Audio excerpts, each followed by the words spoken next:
రోజైతే మేము చింతపండు చాక్లెట్ చేసుకుంటున్నాము. దీంట్లోకి మనకు కావాల్సిన ఇంగ్రీడియంట్స్ జీలకర్ర, బెల్లం, ఉప్పు, కారం, ఇంకా చింతపండు. So let's start. ఫస్ట్ కొంచెం జీలకర్ర వేసుకొని మెత్తగా దంచుకోవాలి. సో మనమైతే జీలకర్ర ఇలా మెత్తగా దంచుకోవాలి. ఈ మెత్తగా దంచుకున్న దాన్ని ఒక స్పూన్లోకి పక్కన తీసుకొని పెట్టుకుందాం. ఇలా ఒక స్పూన్లోకి పక్కన తీసుకొని పెట్టుకుందాం. నెక్స్ట్ మనం చింతపండు అయితే దీంట్లో వేసుకున్నాము. దీన్ని మెత్తగా దంచుకోవాలి. ఇలా మెత్తగా దంచుకోవాలి.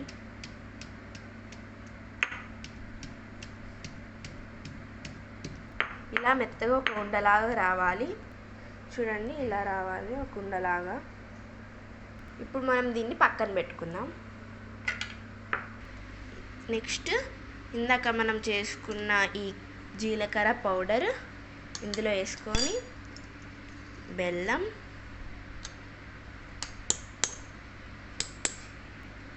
వేసుకొని నెక్స్ట్ ఉప్పు, రుచికి సరిపడా ఉప్పు, ఇంకా కారం. ఇప్పుడు వీటిని కూడా మనం దంచుకుందాం.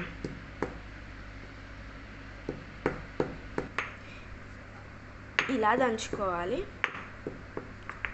దంచుకున్న తర్వాత ఇలా ఉండాలి. ఇప్పుడు మనం దీంట్లోకి మనం ఇందాక తయారు చేసి పెట్టుకున్న చింతపండును వేసుకొని మళ్ళీ దంచుకోవాలి. అది మొత్తం మిక్స్ అయ్యేటట్టు దంచుకోవాలి. ఇలా నీట్గా మొత్తం కలిసేటట్టు దంచుకోవాలి. మొత్తం కలిసేటట్టు దంచుకున్న తర్వాత దీన్ని ఇలా ఉండాలి. ఇది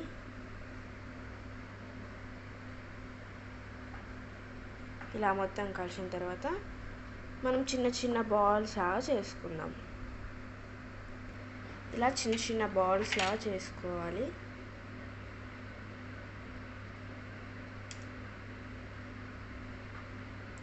నేను 4 చేసుకున్నాను.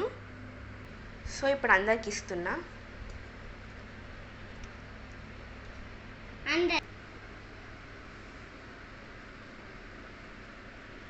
అందరు తినండి. ఎలా ఉంది గున్ను? సూపర్ ఉందక్క. ఎలా ఉంది అన్నయ్య? ఇప్పుడు నేను టేస్ట్ చేసి చూస్తా.